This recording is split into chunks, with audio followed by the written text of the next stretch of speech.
Big Cat, as a guy, you know that every guy has tried their own piss before, right? Yeah, you got to. Listen, I drink my own piss at least once a month. It's supposed to help long-term health benefits.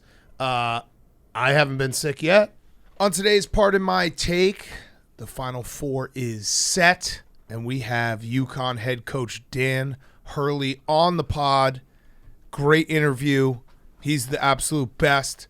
A lot of fun talking to him. We talk about the weekend's games, starting with what we missed on Friday all the way up till Sunday. We have some NBA stuff. We have Who's Back of the Week. We have the lottery ball. No, Hank? You're not even trying anymore? Okay, well, maybe that will help because you've been trying and you haven't been able to get it. It's all brought to you by our friends at Game Time, the exclusive ticketing partner of Barstool Sports. Created by fans for fans, Game Time is a ticketing app that makes it easier than ever to score last-minute deals on tickets to sports, concerts, and shows, and they guarantee the lowest price. We will be in Houston. We will probably be attending the game on Saturday night, and it will be thanks to Game Time. Can someone check their app real quick to see what the prices are for the Final Four in Houston? So, Game Time is the best. Purchase process takes just 2 taps and 10 seconds. And once you buy your tickets, they're delivered directly to your door. No printer needed. The app also allows you to easily share tickets with friends via text so you can get into games seamlessly. Skip the hassle. Enjoy the moment. Download Game Time app or go to the website, enter your email and redeem code PMT for $20 off your first purchase. Terms apply. Billy, do we have the Houston Final Four tickets? Yes, we do. Lay them on me. They're looking like NCAA $228. Okay. For April 1st. Okay. We should actually do maybe we go to the game and we buy 2 tickets the last row and 2 tickets the front row, and then we do a little drawing for to see who gets to sit where. That would be fun. You know what? I'm gonna buy 2 tickets for a youngster. Oh, nice. How about that? Let's bring back nice Carabas. Grow the game. Yeah. For the first session, it's 126. Second session, 86. Same ticket. You just sit there, you chill. Yeah, same ticket. That's okay. Game Time has it. Game Time has the tickets. Go check them out. Download the Game Time app or go to the website, enter your email, and redeem code PMT for $20 off your first purchase. Terms apply. Game Time, the best ticketing app in the world, and our wonderful sponsor. Okay, let's go.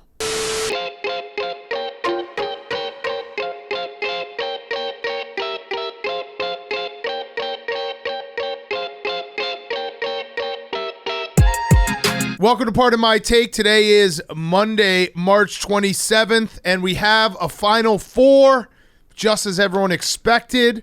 Uconn, Miami, San Diego State, and FAU. That's right. Yeah, it's the 4 most beautiful cities in North America. We've got Boca, Miami, San Diego, and Storrs, Connecticut. Love it. Paradise on earth. Baby. Paradise. If you just tell me those 4 cities are playing in any sort of athletic event, besides probably surfing, I would say, yeah, it's going to be Connecticut. Yes. It's going to be it's going to be the tough team from a cold weather city that's going to do this one. The Big East. So we have, it's crazy March Madness, crazy tournament. I was joking before, but all season long, all the talk was there's no really great team. There's a ton of parity. There's not this one team, maybe you could say Alabama, which we'll get to, that has risen above everyone else. And then we get to the tournament, everyone's like, can you believe this? Yeah, I can. It's crazy. We have a 9 seed, 2 5 seeds, and a 4 seed. Uconn is the highest seed remaining as a 4 seed. A lot of people out there really believed in Purdue, so let's not act like they weren't a great team going into the tournament. It is the first time in NCAA tournament history without a 1, 2, or a 3 seed, though. Yes. So even for a wild year, this is the wildest year of all time. We didn't have a 1 seed in the Elite 8 because Alabama and Houston both eliminated on Friday night. We also have 3 teams that are going to their first Final Four and then going up against the team that will further cement themselves as the best team in the last 25 years. So in terms of multiple winners in the last 25 years, Uconn has 4. Duke and UNC both have 3 apiece. This would be Uconn's 5th if they could finish the deal. And then you have FAU, San Diego State, and Miami in their first ever Final Four. Yeah, it is justice for the Mountain West because we took a big steaming shit on them at the start of the tournament. Which was totally realistic. People were like, how, you shit on them. You guys got eliminated in 10 hours last year. And we pumped up the Big East. We pumped up the Big 12. And now it turns out that the Mountain West has more teams in the Final Four than the Big 12 does, and they have the exact same amount as the Big East. Yes, the Mountain West definitely gets to laugh, and also the big one is the first ever Triple Crown, I believe, is Conference USA. That's what they're attempting. So Charlotte won the CBI. Of course. North Texas and UAB are still alive in the NIT. Uh-huh. And FAU in the real tournament. So you have a chance for the Conference USA to sweep the board. Yeah, FAU. Shout out FAU. They're a fun team. Every game that they play in, it's like who was the team in the NBA playoffs? The T-Wolves last year, the Timberwolves. Yeah, they won the championship. Playing game. Yeah, that was incredible. But it's like there's something about FAU. They kind of make every game fun. It doesn't matter who they're playing against. They are also like the perfect embodiment of how insane this tournament is, because in the first game against Memphis, they should have lost. They were down with 7 seconds left. They got a very favorable jump ball call. It's a sliding doors moment, and they go all the way to the Final Four. Like, this tournament will drive you insane, because those bounces can be the difference between like a program defining run and being bounced in the first round. It's nuts. And FAU, Dusty May, former Indiana, he was not a water boy. He was a student manager. He's going to be on the show, I think, later this week. Incredible story. Does this count as another title for Bobby Knight? Because I think Bobby Big Knight. Ten. This would be Bobby Big Knight Ten. was the head coach of that team. He was. I wonder what tips he picked up from him. Yes. We will ask him that.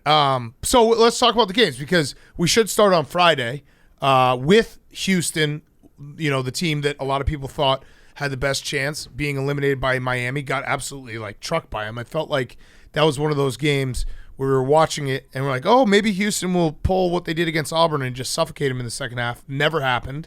And then Alabama, such a shame to see a guy like Nate Oats completely botch that game with probably the most talented team he'll ever have in a horrific, hilarious fashion, because I know there were a lot of people out there just rooting for the feel-good story of Alabama this year. It was bad. Brandon Miller had like a statistically improbable tournament. I think he had the worst shooting performance of anybody that has ever played in the NCAA tournament. And he was injured, so we should say that. He did have a groin injury. But Nate Oats, I don't know. It's like pick your poison. Fouling down 2 with 47 seconds left when you're one of the best defensive teams in the country.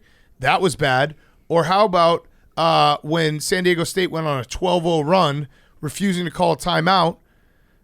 Nate Oats, though, I mean, credit to him. He's on the golf course right now with 2 timeouts in his back pocket. He ended the game with 2 timeouts. The fouling was really bad. Bad. I think most people, even basketball, I know ball, but some people out there watching on TV were like, I don't really understand this game, but even I, as a dumbass, understand that you don't foul in that situation. Yes. You shouldn't foul in that situation. But we should give credit to San Diego State. Oh, yeah. San Diego State, they're a fun team. They, I think they were, I read that they were ranked in the top 10 in 2020, right? When they canceled the NCAA tournament. So this is their shot at redemption. It also, watching San Diego State play, they play incredible defense. They're all over the boards. They are, though, one of those teams that anytime they go down like 6 or 7 in a game, you're like, it's over. They can't. How are they going to find these points to come back? Mm-hmm. And they've been doing it. And they're strong. They haven't been rattled. And it's been like every single game, they've found themselves in spots like we got to find offense. And they did it. Do you remember, I think it was like 2013, 2014, San Diego State was a part of the Big East for like a week.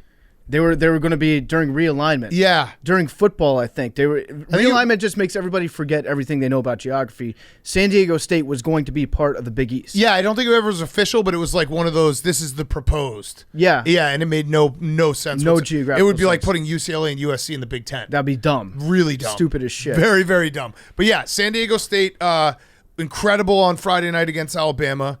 Nate Oats has never been to, he beat Arizona with Buffalo in his first season in the tournament, and he's never beaten a team as a lower seed since. Mm-hmm. Or sorry, he's never beaten a lower team, a higher seed, and he also, I think he's never beaten higher than an 8 seed since as well. I think we have to ask the question: is Nate Oats on the hot seat right now? I mean, listen, we talk about guys choking. Poor Rick Barnes gets it all the time. Yep. If you're a 7.5-point favorite, if you're the team that everyone is looking at, they had a dream setup in their bracket when everyone went down and they couldn't get to the Elite Eight. I'm officially putting Nate Oats on my hot seat. I agree. He's got to go at least 1 year without a murder to get off this hot seat. And let's be honest. Let's just have an honest conversation with Alabama fans real quick.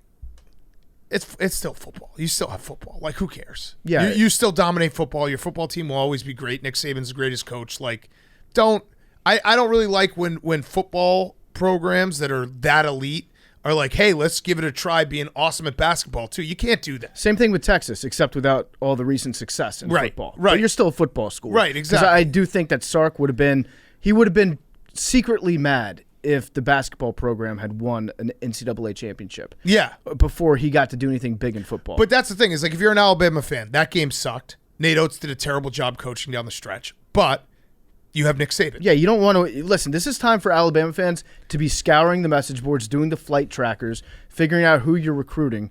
It's like Saban doesn't want to have to worry about – Saban probably wouldn't have gone to Houston for the Final Four, right? He's too busy recruiting. Yeah. He's out there on the path right now.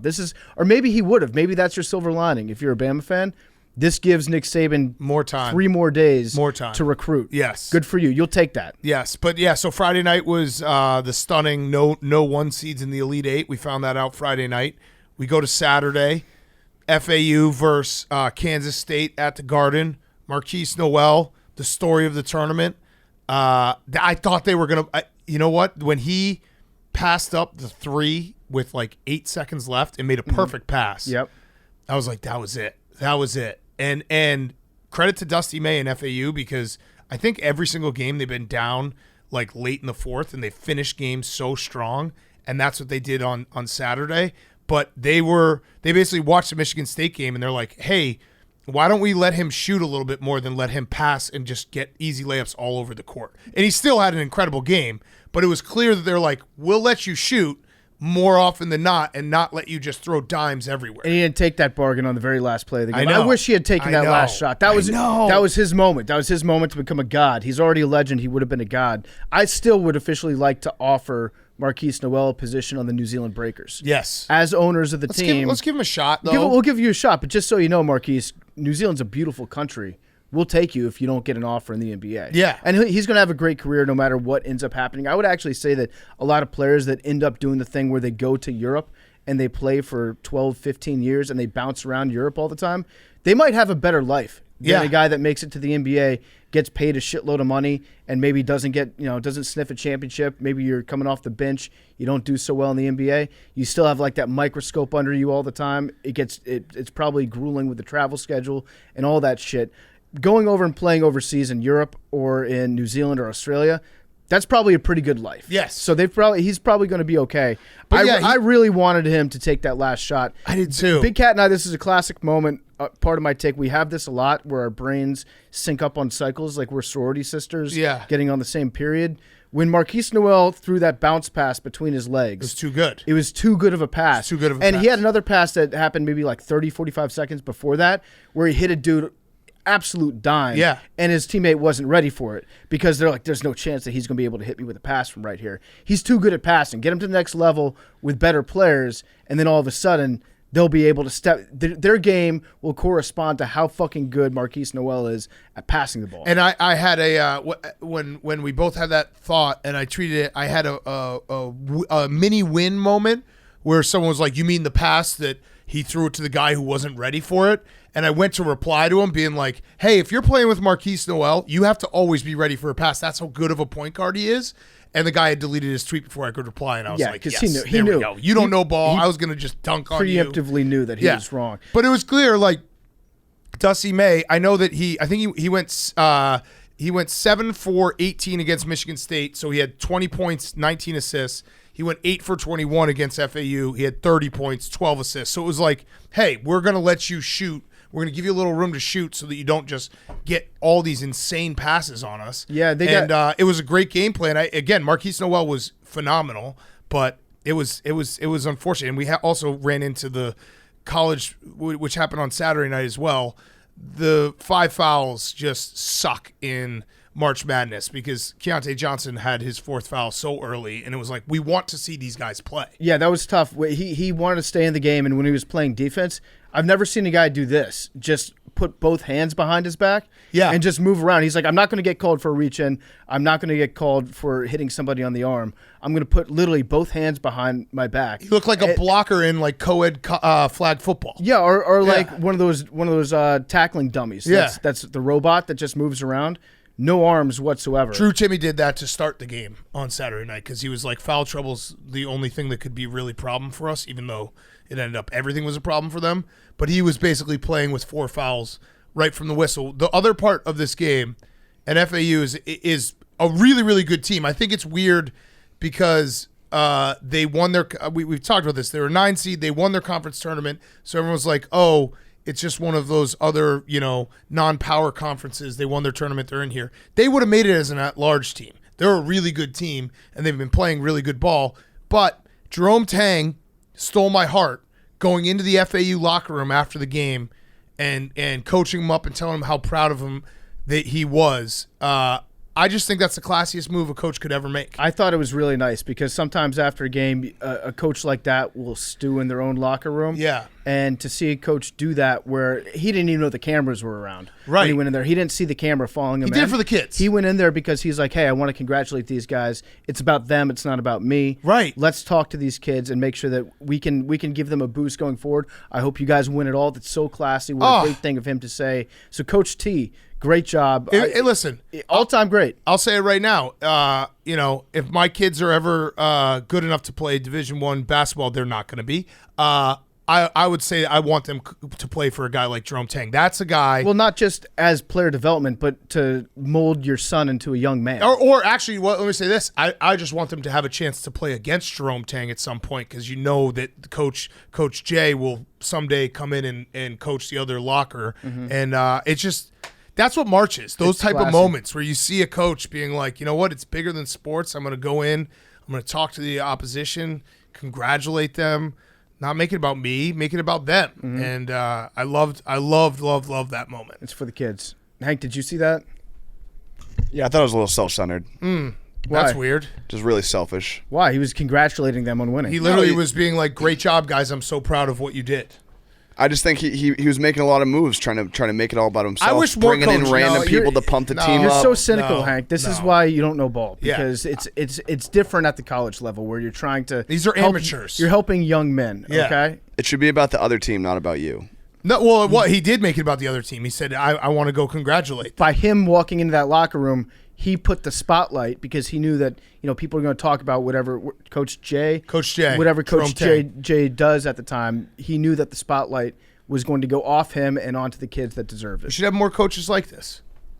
Disagree. Okay. Mm-hmm. All right. Well, again, you nailed it. You're a cynical, cold-hearted fuck. Shout out FAU, though. FAU, I love the Owls.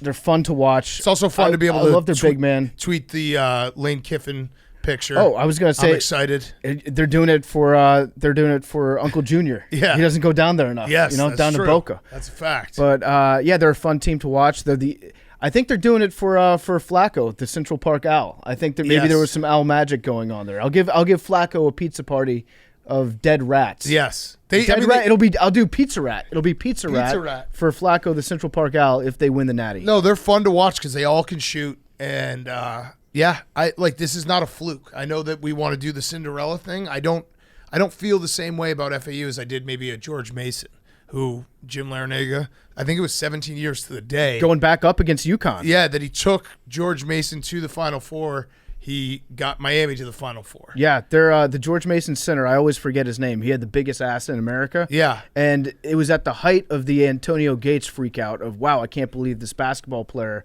is now playing tight end. So he said, I'm going to try it for the NFL as a tight end. I think he ran like a 5.2 40.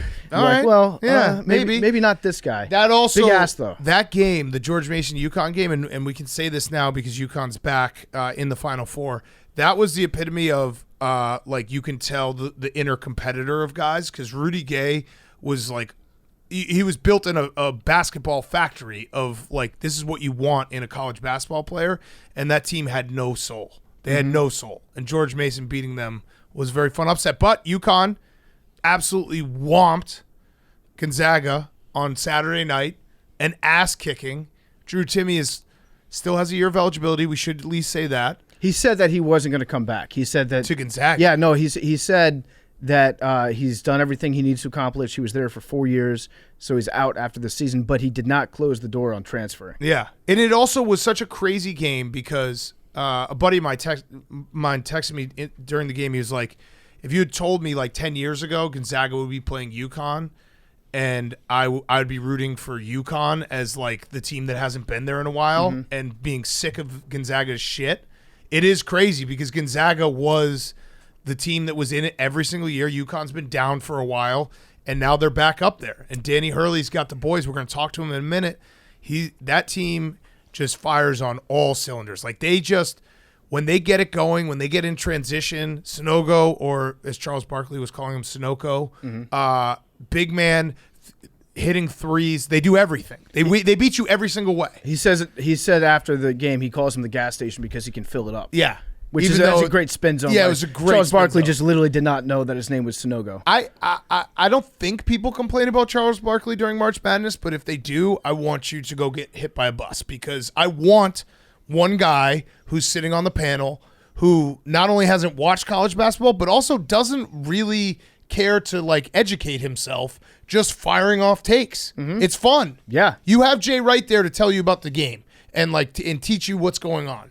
Charles Barkley's there to say Sunoco for a guy who's like one of the best players in the country. Yeah, I want Charles Barkley there just to have him making fun of Kenny Smith. Yeah, exactly. It works. It plays. Awesome. Okay, don't mess with Charles Barkley. Could commentate on any sport. I don't care what it is. They had him on was it TNT for the NHL tonight?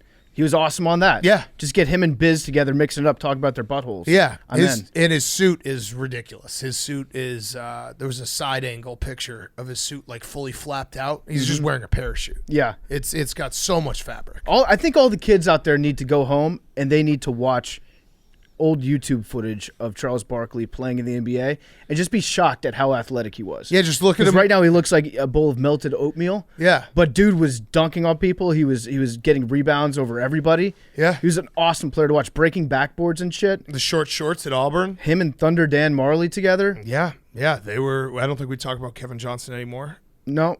Right? He's been erased from... I think Kevin Johnson, one of the mayors of Sacramento. That's one of those ones where it's like, something happened, but I didn't read about it. But I think it was a lot of some things that happened with Kevin things. Johnson. Okay. So yeah, UConn back in the Final Four. I'm expecting Husky Nation to be in droves in Houston because it is a team that has a storied past, but had a dip where they haven't been able to be there. Because there was a while there. I mean, like I said, 99 to today, they have 4 titles. No one else has 4. There was a while there where it was like every year you knew UConn would be in the mix. You could plan your trips around it. Now they went through that dip. Now they're back. I think it's going to be just all UConn fans. Yeah, I mean, like all UConn fans. But you could think about like the people in Boca. Are they going to make the trip? Because you're not going to leave Boca to go to Houston, Texas. Right. Even though it's the first time, probably the only time you'll ever be in a Final Four. Yep.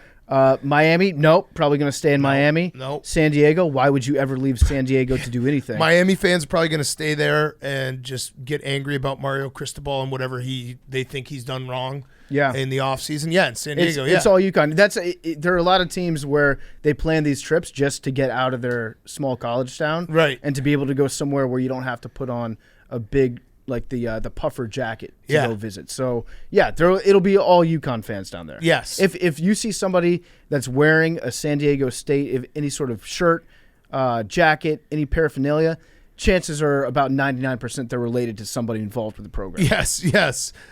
So see ya Gonzaga, still falls short at the Final Four. They'll never get there. It's tough. It does feel like, I'm sure they have some awesome recruits coming in, but Drew Timme.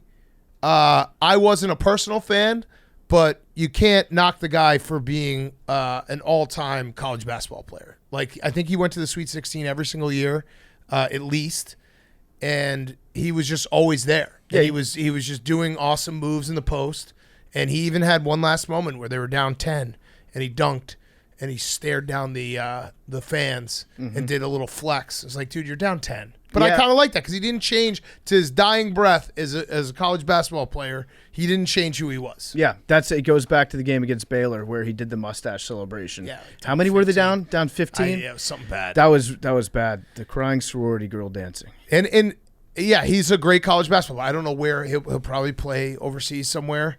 You saw it last night when they just didn't even have him on Sanogo from the start because they're like, this is not going to work. We know that's not going to be a matchup anybody wants. But I will miss him because college basketball, as you get longer, with the transfer portal and everything, not to be an old man yelling at clouds, but like you don't have those same heels or villains on each program. So he's kind of a throwback where it's like every March you remember Drew Timme.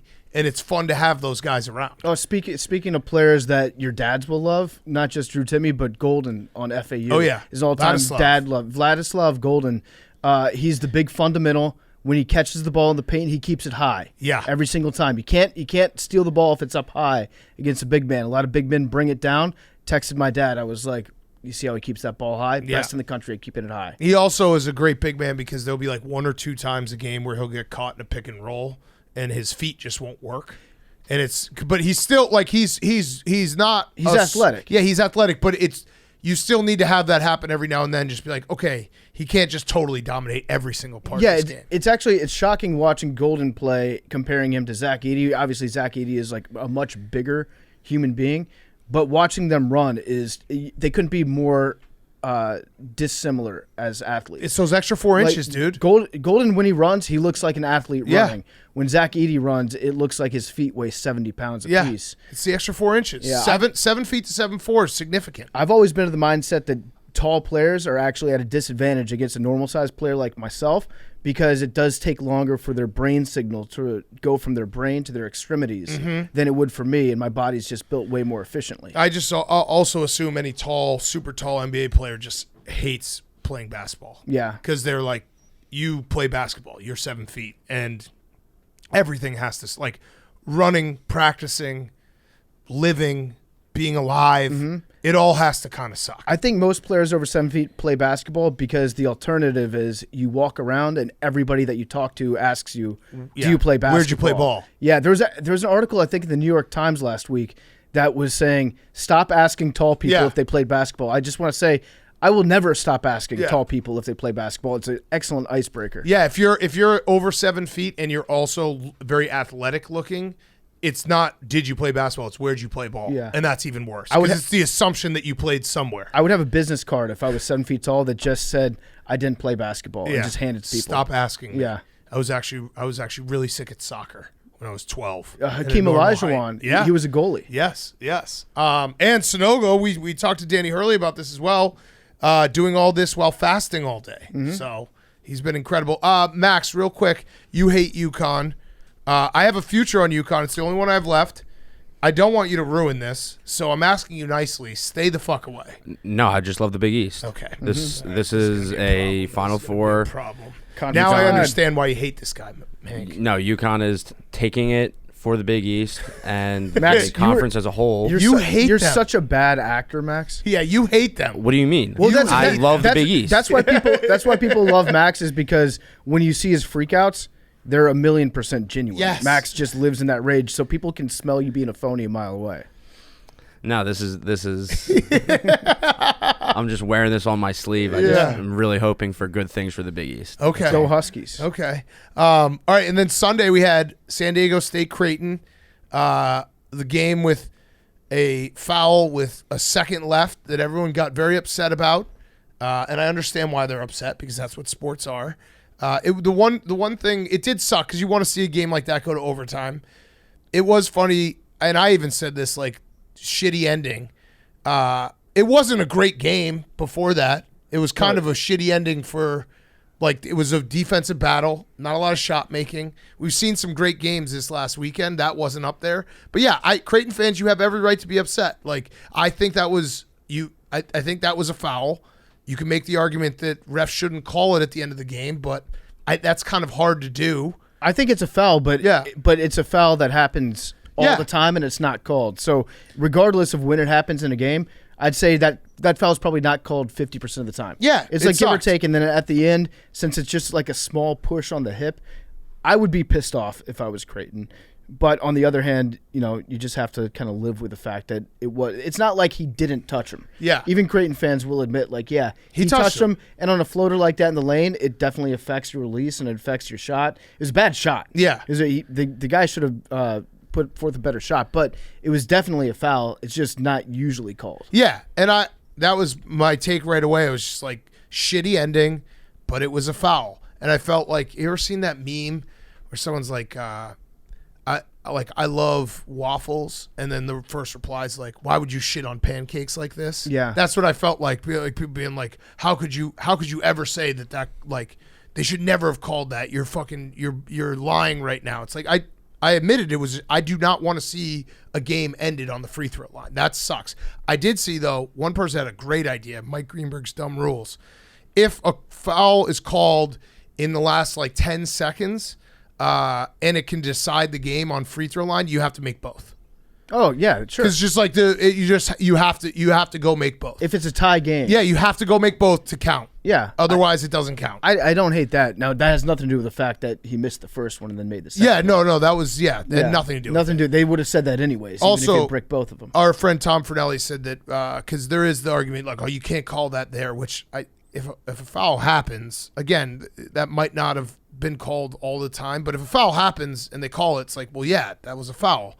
He was saying that in the last minute there should just be no fouls and you can just assault everyone. Prison rules, I like it. And so then we do away with you can't call that at that time. Yeah, so that you can't call that. It's helpful because it does give Creighton some much needed copium. They get to cope on that, being like, you can't call that foul right there, and they get to point at that and be like, we would have made the Final Four. Refs fucked us over. It sucks for Creighton fans, right? But at least you went away. Like, if you lose as a fan, you at least want to take something with you that you can hold on to. Like, if you're a Gonzaga fan, I actually did see a couple people being like, game changed when Timmy got his fourth foul. It's like, no, it didn't. They were getting wasted. Yeah. Like, if you get absolutely wasted in an Elite Eight game, you have to just walk away being like, we weren't very good. Like, we weren't on that level. If you lose like Creighton does, in 20 years from now, you can say that foul call and people at the bar would be like, yeah, that was bullshit. We would have gone all the way. You basically get to become Uncle Rico for the rest of your life. You didn't lose to San Diego State and the Aztecs. You lost to the refs. Right, exactly. It's hard to beat a team and the refs in the same night. It's a great consolation prize to lose and have someone very obvious that you can blame. It's like the Eagles, they didn't lose the Super Bowl. The guy that put the grass down cost the Eagles the Super Bowl. What'd you think watching that game, Max? Good question. What, the Creighton game? Yeah. I was just rooting for the Big East. Right. Mm-hmm. So I mean, I was upset. It's as someone who's had those calls called against him, do you think you can call that? Yeah, it's a foul. So at the end of the game, sometimes you just need to call fouls. Well, you were also rooting for San Diego State based on 2013 when they were in the Big East for a week. Yeah. Correct. Also, yeah, so basically we have two teams. We have two teams in the Final Four, and the Big East is back. That's right. Yeah, you both your Big East teams in that game won. Correct. Congrats. It was a win-win for the Big East. Congrats. Easy. Yeah. Yeah. No, but the Allen Ray Phantom travel in 2003 against UNC in the Sweet 16 still haunts me to this day. It's the exact same. But you get to carry those with you forever. Yeah. And you get to say, I still think about that team. Yeah.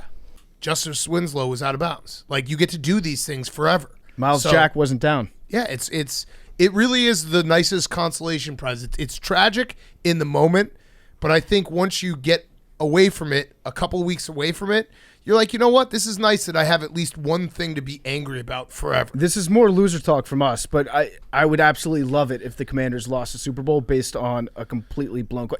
Fuck, I would love if the Commanders got called for a pass interference against the Rams like the Saints did and had the refs take away an opportunity to go to. I would count that as going to a Super Bowl. You get to just complain about it for the rest of your life. Yeah. And that is, in some ways, better than a win. That's kind of our lives. Yeah, right. Right, exactly. Except for Hank. And then Miami, all-time comeback. I mean, maybe not all-time in terms of the point differential, but in terms of the way the game looked, Texas was in cruise control. They were up 13 with 10 minutes left. And then Miami just was like, let's do this. Carr got hurt, and I think he didn't come out of the game except for a couple got seconds. hurt too on Friday. And Carr was obviously not himself when he got back in. That probably played an impact. Because he was hot. He was very good. Cunningham, was it Cunningham who missed a couple open threes? Yeah. In the second half. Yeah, it's tough for Texas. This is not going to be an easy one to get over. Yeah, but Jim Larinaga, easy guy to root for. Coach L. Why don't we call him Coach Inye? Yeah, we should. Coach Inye back in the Final Four. Did he dance after this game? I don't know. He looked awesome. I'll say this on Friday. For an old guy, forget about even for an old guy. Coach L's got sick moves. Yeah, I wish I could dance like him right now. Yeah. He claps on the twos and the fours. Yep. And Miami also has a couple of great names with Isaiah Wong and then Wooga Poplar. Yep. Like they got some good names. They have a little bit of, you need those things like the old coach, the storylines, never been there. They have. I'm not gonna say they're a team of destiny, but they got some shit. They got some shit going. They got some shit to them, and they're a good team, very good team. Team of destiny rankings. I can't include UConn because UConn destiny signs are pointing too strong at UConn. But when we talk about teams of destiny, it's usually like the fucked up small little stats. Yeah. Like why is this team going to? I would say FAU feels like a team of destiny. Yeah. Dusty May, like they'll show him in the Indiana sweater standing behind Bob Knight. UConn's just gonna win. UConn's just gonna win. I hope. UConn's gonna win. All right. I hope. You're gonna get in on this too. Here's what we need. We need somebody. I don't out want there, UConn to win. I'm gonna be honest, but I think they're going to. Somebody out there Why needs don't to you want UConn to convince I don't us. like UConn. Convince us why another team is a team of destiny. Because I want to even halfway believe in another team, but right now it just seems like UConn is going to destroy everybody. Yeah, I mean that's the way they've been playing. They've been absolutely dominating. Besides Rick Pitino's Iona in the first half, making every shot, UConn has been laying waste of teams. I think they've won by double digits every game. Yeah. I'm going to San Diego the week after the championship, so I'm rooting for San Diego State. I think the city will be. It'll be cool to see the city like on fire. Crazy. Go to the parade. Yeah. Can you imagine if what Boca would do if FAU won? It would just be like the mobility scooters, a parade of old people just driving around honking their horns with like real high pitched electronic beeps. We do have a history with FAU. We do. That's the site of the original Ponzi Scheme Awareness Bowl. The Wet the Beak Ponzi Scheme Awareness Bowl. Yeah. So, but we've always rode for Boca. We have. Yeah. We really also. Jake. Jake. Yeah. Jake Anthony Rizzo. He's from FAU. Yes. He's a winner. Yeah, he is. Until he got to the Yankees. True. That's true. They ruined him. All right, let's do quick ad, and then we'll do some maybe NBA and who's back of the week. This podcast is brought to you by one of our favorite sponsors, Coors Light. There's nothing like the excitement of the big tournament, but every buzzer beater for your team is someone else's bracket buster, and every game is a chance to turn the tables. When your pride or your money is on the line, you need to take a beat. Take a moment to chill with an ice-cold Coors Light, mountain cold refreshment made to chill. I needed a little ice-cold Coors Light when I was watching Marquise Noel play basketball because I was so excited. He was so awesome to watch. Needed a timeout just to catch my breath and just soak it all in. Be like, damn, he is that good. Coors Light is cold lagered, below freezing to give our beer its crisp taste, cold filtered for a bright appearance, and cold packaged at the peak of freshness. It's literally made to chill. It's as crisp and refreshing as the Colorado Rockies. Perfect for a moment to unwind. When you need a strategic timeout from the madness, reach for Coors Light. It's a beer that's made to chill so you can refresh the spirit and jump back into the excitement. Get Coors Light in the new look delivered straight to your door with Drizzy or Instacart by going to CoorsLight.com/take. Celebrate responsibly. Coors Brewing Company, Golden, Colorado. Should we just do who's back? Because I have some NBA stuff. We can weave it in. We'll get into it. Yeah. Okay, who's back of the week? My who's back of the week is LeBron James. That was my who's Too back. small. Too small. He came back. He played against the Bulls. They lost. But I think the real story is just the fact that he came back afterwards. He was quoted as saying his foot injury was actually a torn tendon, and the doctor said he healed from the injury faster than they've ever seen. That's incredible. Most normal men would not even be able to get back in the season. LeBron came back in a losing effort. Well, off the bench. Against Pat Bev. Off the bench. He came off the bench. Was that the first time in his career he's come off the bench? No, there's one other time they said. I would like to just implement a rule. You should not be allowed to do the chalk toss before you check into the game if you come off the bench. Basically, you're littering and you're polluting the air and you're making everybody around you cough. It also, people were saying it was not nice of Pat Bev to do the too small to a bench player. because that is. What's bench on bench? Yeah, that's true. Mm-hmm. But it was awesome. He was doing this. He was holding his nose on the way out too. Yeah, Pat Bev said on the Pat Bev show, Barstool show, he said right after he got traded, he's like, we have 2 back-to-backs against the Lakers. I want to beat them and get them out of the playoffs. Yeah, so yep. he's Wednesday 1-0. night, Yeah. I love that Pat Bev hit him with a too small off a fadeaway. Yeah. So he did like a spin Broke move him down. fadeaway, broke him down, and then before the ball even went in, he did the "you're too small, LeBron." Did you guys talk? I mean, Ron's on the yak with you, Big Cap. Did you talk about how viral the jersey swap with Pat Bev's mom was? Yeah. Yo, flip it real quick. Okay, your name on it. Okay. Not the road 88. Not the 88. Yes, sir. Hey, I had the done. Here. You got to hold mine. I got to hold Get it. that Yeah. still free. One time. That and also It went nuclear. Roan went to the Bulls Sixers game, and he tried to do a jersey swap with Pat Bev, but they lost, so Pat Bev didn't want to do it. They lost by like 40. Yeah, and he did it with his mom instead, and the internet went nuts. A lot of Yeah. people were looking at Pat Bev's mom on that one, on the quote tweets, making all sorts of comments about her figure. Yeah, I just wonder want to say for the record, Shout out Roan. I didn't even notice that she had a dump that wouldn't quit. I didn't until I read the quote tweets. Yeah. Other people alerted you to it. Yeah, That's a bonk. I didn't That's say a anything. Yeah, it's probably a bonk. Though. She's a full-figured lady. Yeah. No, they've been going viral. They went viral too for Pat Bev saying he keeps his legs fresh, doesn't have sex on game days. Yeah. I feel like that's just like an auto viral story anytime an athlete says that. Yeah, Yeah, Say the it all Jake the Paul, unless he had the Yeah, he had the wet dream. Wet dream Killed really him. ruined him. Also, who's back is LeBron James lying. So that's back big time because Woj put out a report last Thursday, I think, saying that LeBron is targeting coming back for the final week of the season, might get a few games in, a few of the most important games of his career.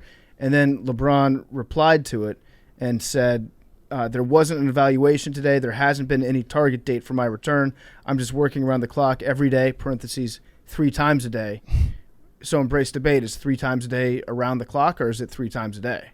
Because it doesn't sound like he's working around the clock. Yeah. To give myself the best chance of coming back full strength whenever that is. God bless y'all sources, facepalm emoji. I speak for myself. So he said that there was no target date. Things hadn't changed in terms of his timetable. And then 4 days later, he healed or 3 days later, healed faster than any man ever before in the history of sports has healed. He also and thought came he back. could come back and just beat the Bulls. Bulls have been they're on fire since the Pat Bev trade. They're ready to go. Looking at that 9th seed. Huge. Huge. So 1, 2, 3, 4, 5. He's got 8 of the most, including today, 8 of the most important games of his life. Yeah. Listen, LeBron James, the play-in game is better when LeBron James is in it. Yeah. Yeah, it would be fun. It'd be great. I'm sure one of you guys has this as your who's Oh, back, yeah, but I it'd do. be great Yes. if it was a Mavs-Lakers playing game. Yes. Who's your who's back? Oh, yours was LeBron. LeBron lying. Yeah. So my who's back is Kyrie just laying waste in record time to another organization. He called out the fans. Was basically like, if you want to criticize me, I'd love to see you try. Take a lot of hard work and years to get as good as I am. True. Good point, Kyrie. And then also Luka came out and basically was like, I'm not having any fun anymore. He said, I used to have fun smiling on the court, but now it's just been frustrating. It's What changed, it's Luka? crazy. Is Luka going to leave the Mavs? He might after this. I Are they don't not think going to so. re-sign Luka? I think. Well, he's- they got rid of everyone for Kyrie. Yeah. Yeah. If I was Luka, I would think about leaving Dallas. He. It's really shocking. Even though it's not, but still, like for Kyrie, I thought they'd at least get to like the playoffs and have it fall apart there. To have it be these quotes this early, and if the playoffs started today, they would not be in the playoffs. Mm-hmm. They are Lost to the Hornets. outside of the playoffs Twice. Yeah, twice. Did you see also earlier today, Kyrie got a fan kicked out of the game? Oh, He Yep. pointed him out to the refs, walked the refs over from across the court to the guy, pointed at him, said, "Get this guy out of here." The camera zoomed in on him, and the guy was like, "What'd I do?" He was wearing a Redskins hat, and he was wearing a DC United. He was a DC sports fan. Oh, damn. I don't know why he was. Oh, I did see this. At that Yes. game, but he got kicked out, and then you can see the look on this guy's girlfriend or wife on her face that she's she's seen her boyfriend get kicked out of a game before. Yes. In the past, she's like, oh, we're going to do this again. Okay. Yes. Yeah. Yes. Okay, honey, let's go. Kyrie's got a problem with one of the fans.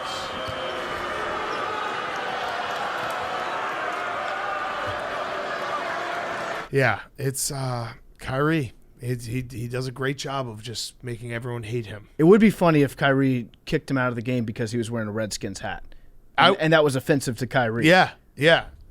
I mean, I wouldn't put it past him. No. I mean, I think his mom was Native American. Yeah. So yeah, that's why he does the sage ritual. Yeah, to right. like cleanse the bad spirits out. Right. But yeah, it would be. He might have actually like taken so much offense to the guy's hat that he kicked him out. He's out of here. Yeah, Luka, just poor Luka. I'm not having any fun. I mean, Luka could also try not complaining about every call ever. You know what I would love if Luka pulled a James Harden and if he just got fat, because like he does fluctuate from time to time. He has the frame for it. I think that you give me a month with Luka training with him, I could get him up to 300 pounds easy. Easy. And he would look hilarious. My other who's back is also NBA. Ben Simmons is out for the rest of the year. Oh, okay. Yeah. Not really It's going to be scary. Not really news, but I'm very close, though, to, like, flipping and being like, Ben Simmons, the king of, like, stealing money from teams. Yeah. He's the floss god. He's getting, I looked it up. He, right now, because NBA contracts are guaranteed, $203 million. He just doesn't play. Good for him. Good for him. Yeah, I mean, if he was on my team, I would hate him. Yeah. I would absolutely despise him. But at some point, you got to be like, you got $203 million for being – he was very good for a while. You know, I think he was first-team All-NBA 1 year. But since then, he just hasn't worked. Has anybody made more money than Ben Simmons for not working? I don't know. Nobody wants to work anymore. That's the problem with that. America. Is true. Yeah, we got to stop having NBA games played over Zoom. Yeah, bring them back to the office. This is classic Joe Biden. I blame him for the mentality. Guy takes us. Max, do you still hate Ben Simmons, or do you like that he's doing this to a different team? I don't give a fuck. I don't want to think about Ben Simmons ever for the rest of my life. You definitely don't care, though. Because you were the reason why he has $203 million was the extension that he signed for 5 years, $177 million. I hate Ben Simmons with every being in my body, and I hope that all bad things happen to him. Nice. But in a way, it's good that he's not playing now, right? Because he's stealing money from somebody else. Yeah, no, it is nice to see that it was like if he went on to another team and was an all-star and like a superstar, that would be way worse than what's happening now. Isn't this the American dream though for Ben Simmons? Yes. Like you come from overseas and you're like, I want the American dream. I want to make a lot of money and I don't want to work very hard for it. Date a Kardashian. He's actually figured out the perfect life. That's what I'm saying. Yeah. I've flipped on him. Yeah, I think I've flipped on him. He is, I think, all first-team money earner in America. Yeah. When you compare it to the amount of work that he's actually done, he's a GOAT. Yeah, because there was a moment there where I was kind of mad just from a basketball standpoint. Like, this guy is so talented. If he could just practice shooting basketballs, which shouldn't be hard. Well, just you're using the wrong hand. Yeah, Ben. using the wrong hand. But like there was some of that. But now I think I'm just down with him, just taking money from, and someone else will sign him. Like he still is kind of a unicorn in terms of like ability other than shooting. I would love it if the Lakers signed him. Yeah, I would why love not? that. Big time asset. Billy, who's back? Kanye West. Oh, He's back. Did you guys hear? yeah. What did he do? He just said he's Jonah Hill, right? Yeah, he's back. Apparently, Jonah Hill made him not anti-Semitic anymore. Oh, watch 21 congrats. Jump Street. Maybe Kyrie needs to watch 21 Jump Street. Okay. Kanye watched like a Mel Brooks movie. He watched Blazing Saddles. He's like, Yeah. you know what? The Jews are all right. Yeah. That's pretty funny. Very Good job. weird. He watched this, so he ripped through a few seasons of Curb. Yeah. Like, yeah, I like this show. And then my other who's back is tampering. Turns out there's a guy going around for Lamar. His name's Ken Francis. Yeah. Yeah. Yeah. So- We love Now, this guy. We did talk about it on Friday's show. True. But you weren't here for it, but that's understandable. Perfect. Did you listen to Friday's show? What happened? Be very careful with your Okay, answer here, Billy, because you were about. Well, was there a camera on Billy when he was trying to figure out whether or not to lie? That was an all-time Yeah, moment. that was a good moment. Seeing the brain cells start to connect, I did and not then his listen mouth to Friday's disagree. show. I have a question, Billy. What happened with the airports? Okay, well, tell us the lie of what happened. Okay, I'll tell you the lie what happened. Because what you told us I on tried Thursday. to get into the airport and I got stopped because I was on no-fly list. That's what happened. Oh, that's the lie. about what Okay. happened. You should have been wearing your combat fatigues. Yes. Damn, that sucks. Yep, they thought I was a terrorist. Yeah, you went to pick someone up at 8:30 and then never came back. Because their flight got delayed. Oh, you should have just told them Uber I know, exists. it's a whole thing. That's the one thing that That people, was a debate that was like going through the internet a couple weeks ago. I'm a promise to pick someone up at the airport guy, and then when it comes to happening, like, can't get out of it. I was just don't do that. People like there's certain people who expect you to pick them up from the yeah, airport. and guess what? Those people are wrong because those people don't understand New York airports compared to the airports that they come Agreed. from. Yes. Agreed. They I get think very yes. offended. any other city, it's common courtesy if you have a friend coming in or a relative. Yeah, I'll pick you up from the airport. It makes for a nice ride back. Sometimes they don't know about the Uber system, especially if they're like a parent or a grandparent. So you pick them up from the airport. In New York, it's borderline psychotic for somebody to volunteer to pick someone up from an airport. It's any big city though. It's L.A., Chicago, Miami, Houston, like all these big cities. Just get in an Uber, and people try to flip it and say, "Oh, you're a bad friend because you don't pick people up from the airport." No, I'm a great friend. Because I would never in a million years ask someone to pick me up from the airport. Yeah, it would not. The thought wouldn't cross my mind. Never. But on the other hand, if somebody's asking you, like, hey, can you pick? Basically, they're saying instead of me paying an Uber fare, can you pay double an Uber fare? Right. To have somebody else drive you to pick me up. I will pay for someone else's Uber if they need it. Oh, easy. Yes. Oh, but picking someone up from the airport and being like, let me just burn 2 hours of my day on fire. That's a psychotic move. Yep. And again, if you live in like a smaller city and it's almost nice to go pick them up at the airport, totally fine, different story. In a big city, no, don't ever think about asking. But the thing is, a lot of people don't understand that. Just tell them. And it sounds Just tell 'em. but it sounds like a Be total like, hey, you know what would be cop-out. faster if you just got an Uber. Yeah. And guess what? If you do that, I'll go to the I'll go to the liquor store and get us a bunch of beer, or I'll make dinner, or we'll be Yes. ready to go when you show up. That's the way to do it, instead of whatever the fuck you did on Thursday. Well, the thing is, it just kept on getting delayed by 30 minutes. But Right. It was like 30 more minutes. That's 30 more minutes. 30 more minutes, and you're just there waiting. Like, well, I can't really leave now. They were getting delayed in the air? It was at the time when they got up. We didn't hear from them because they were in the air, and then by tracking, you realize that they were Yeah. circling. The plane was circling. Got it. Yeah, They're trying to burn off some fuel. Could have before they easily landed. just taken an Uber. I'll give you. I'm mad for you. Yes. Yeah, Billy, we're not mad at you. No, I'm mad on behalf of you because Yes. you were 'cause just trust being- me. I was just Yeah. getting fucked over the whole Yeah, time. there's nothing you want to do more than work that night. Yeah, exactly. Well, We know. I'm gonna say if on behalf of Billy Football, no one ever asked him to pick him up from the airport again. The answer is no. And if someone does ask you, feel free to tag me in, and I'll be like, thank listen, you.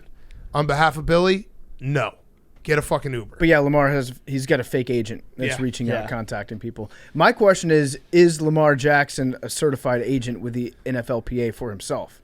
Do you have to go through that process? Apparently, it only takes a couple days. I think if We it's could a do it. test, maybe. Yeah, we could do it. oh, I'm going to become an agent. Yeah, You should, Billy. Actually, I'm going to apply. Yeah, do it. That's my new project. Okay. It'll get done. it will get done. Promise. That's what I usually say when I promise to do something. It'll get done. We also have Billy. You're going to give us your recap of the tournament before the lottery ball, so we'll do that because maybe Jake will hop in and be able to do it. Jake's on the Mark Titus show right now. Oh, he won't. He already said no. I got a couple of storylines that I thought were important. Okay, all right. Well, let me do it then right now. Let's do it, Billy. I want to hear from you. The Jack Links March Madness recap. We've all had a wild side. Feed it with meat. Eating Jack Links lets you unleash your inner beast. I actually have been eating Jack Links all March Madness because they've been a wonderful sponsor. They've had a bunch of displays. Look, Hank's got it right there. I had some Jack Links the other night. I woke up in the middle of the night. I needed a snack. I didn't want to have anything carb heavy. Went to my kitchen. Jack Links, midnight snack, pop Hell a yes. couple, go back to bed. You get gains in your sleep. Hell yes. So feed your wild side with Jack Links. Billy, your March Madness recap. Have you stayed hot? Are you still breaking Vegas? Vegas won. No. Vegas won, but here's some important things to keep in mind about the tournament. Okay. The nerds at Princeton thought they were going to get Bama in the second round, the next round.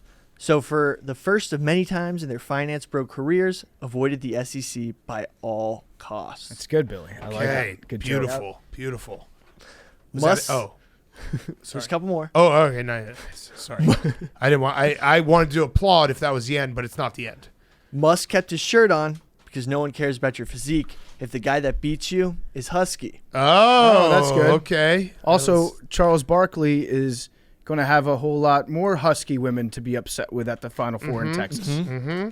Bama got beat because Brandon Miller wasn't dishing it to his shooters like he usually does. That's good. Nice. The heat is hot. Last one. Okay. The most well-known Miami basketball players were not on the court as Miami upset Texas because the Cavender twins weren't there. Good, Billy. Very good, Billy. You forgot one easy one. There was a layup. Yeah, it was a layup.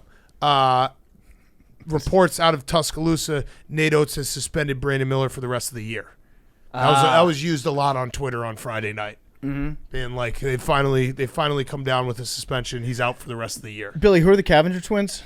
They're actually playing right now against LSU. Yeah. On the women's side. Yeah. What about them? Well, they're the most. They had the most following out of any Miami basketball player. Got it. Okay. Got it. Bonk. I love Kim. No, you can't bonk me. I'm bonking you. They're an NIL like success story. Mm-hmm. They were in the New York Times for their business prowess. Yeah. So I don't know what you're talking about. Kim Mulkey rocks. So looking like Ric Flair the other night. She dresses like a drag queen. Yeah, it's awesome. But she's toned down tonight. If I were a waiter and Kim Mulkey walked into my restaurant, she would get the best service I've ever given anybody in my life, because I know that she's the type of person that would have like $20 in ones out on the table, and each time I was like 10 seconds late coming to her, she'd take another one off and put it in her pocket. Yes. So this is going to be y'all's tip. Yes.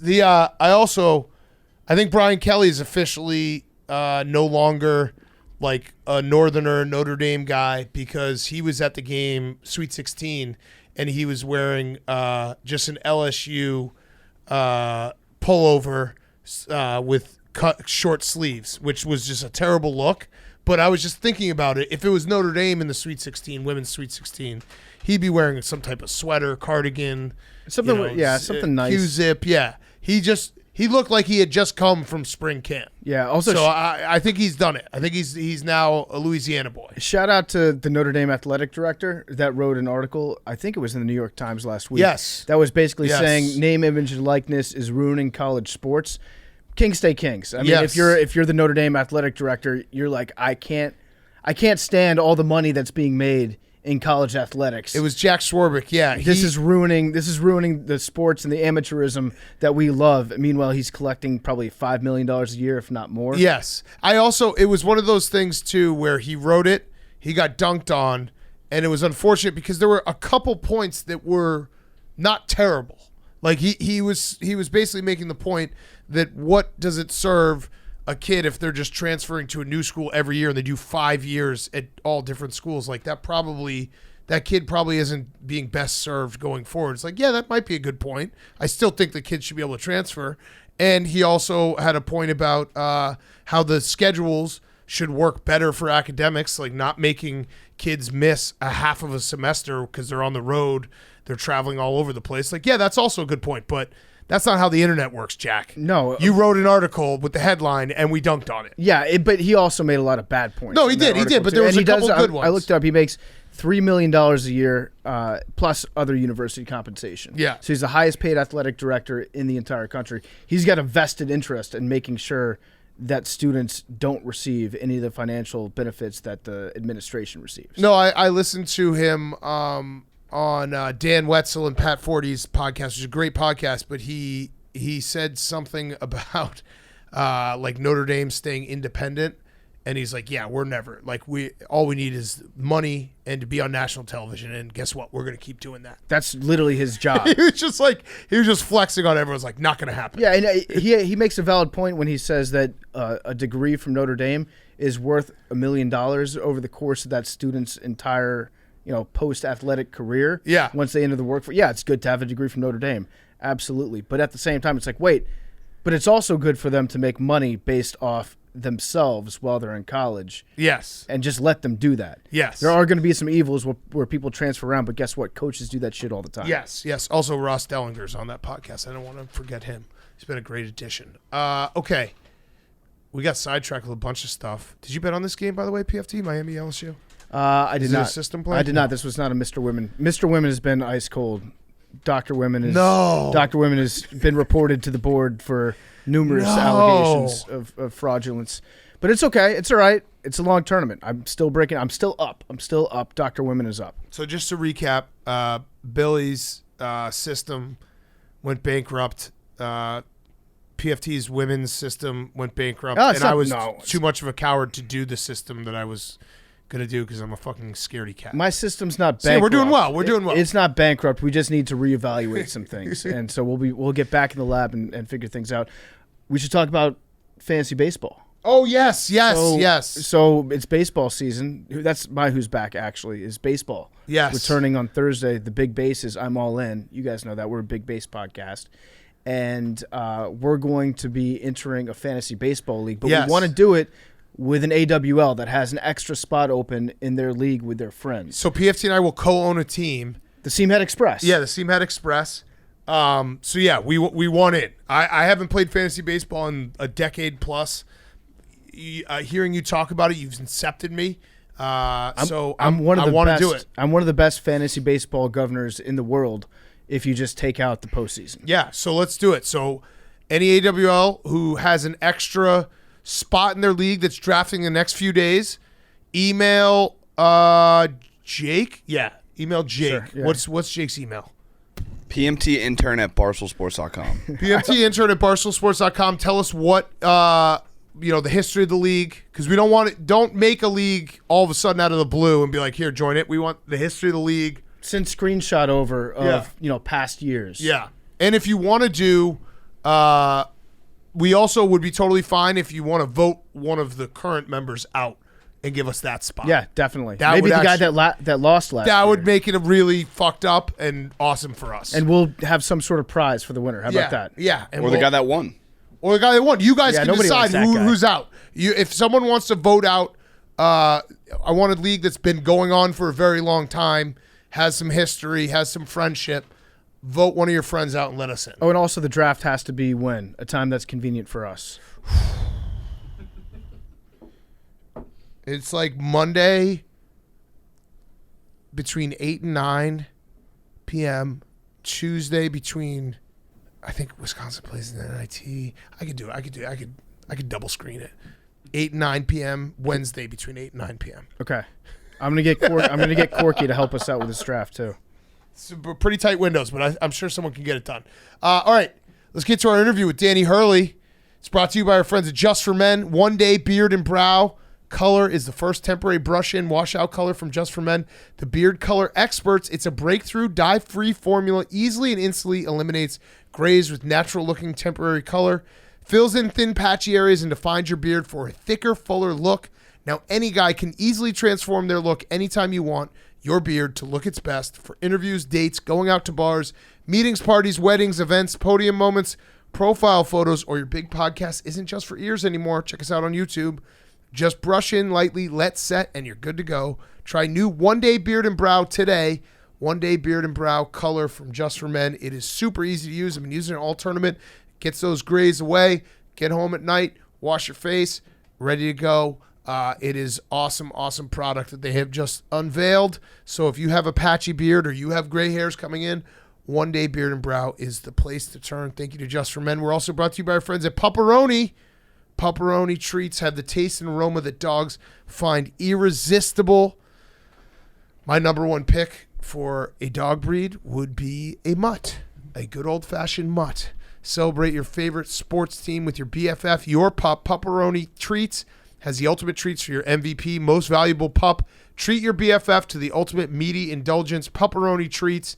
Be your best friend's best friend with Pepperoni Treats. Go to pepperoni.com to find a bag near you. That's PUPPERONI.com. Pepperoni.com. So check it out. They have the original beef flavor treats that are so good. Stella loves them. Can't give a ton of them to her, but she loves them. I know Whitey, Billy's dog. Happy birthday, Whitey. Yeah. It was his 3rd year birthday. I saw the picture. What did I get him? Pepperoni. And he looked great in the picture. Looked really good in the picture. Strong. So pepperoni.com. Check it out today. Be your best friend's best friend. Take care of your dog. Pepperoni.com. Check him out. And, the best treats out there for your good boy or girl. Okay, here he is. Speaking of Huskies, speaking of dog breeds, Uconn's head coach, Dan Hurley. Okay, we now welcome on a very, very special guest. It is head coach of the Connecticut Huskies, now in the Final Four, the man, the myth, the legend, Danny Hurley. Coach, thank you for joining us. I'm very excited. Congratulations, first of all, on the Final Four. It is one of those things that the March Madness tournament's so hard to survive. You know that. And getting to the Final Four is an accomplishment everyone should celebrate. I want to actually start, though, with last night. I don't know if you watch the broadcast back after or see any of it, but I have one moment, and I love you so much. I love watching you on the sidelines. It was 70, I think it was 73-43 or 74-44. You're up 30 with 4.5 minutes left, and they caught you on the sideline screaming, "What the fuck are we doing here, guys?" And the classic Danny Hurley scowl. People were saying, "Oh, it's for TV." No, it's not for TV, right? Like you were pissed off. Yeah. I mean, standard is the standard. We're going to play every possession like it's the last possession, right? All the great cliches, all rolled up into one. I knew my son was coming in a game shortly, and I really wanted him to score. And I didn't like the rhythm of the offense. Up 30. I desperately wanted him to score. I see it. It's funny too. The one from earlier in the year, I think, actually really hurt us during the season. I don't know if you remember that one where I referenced the clown. Yes. Yeah. I mean, your scowl would put fear into anyone when you get that chin out. Is there nights when you're like, I just know I'm going to get teed up tonight? Like even before the game starts, like I'm not in a good mood and I just know how this is going to go? I know, like earlier in my career, they actually tell you like the morning of who the referees are. You find out pretty early in the morning if you want to. And when I used to check to see who was on the game, like if I didn't like them or if I had a bad personal history with them, that would set me off like hours before, and then the rage would build and the fire would burn. And so then what I've started doing recently is I wait till I get out there. They actually put the papers on the doors too with the referee's name. And I just, like as I'm going in and out of the locker room, I'm trying to just block it and not see it. Because I know if I get certain guys, I have such a bad working relationship at this point.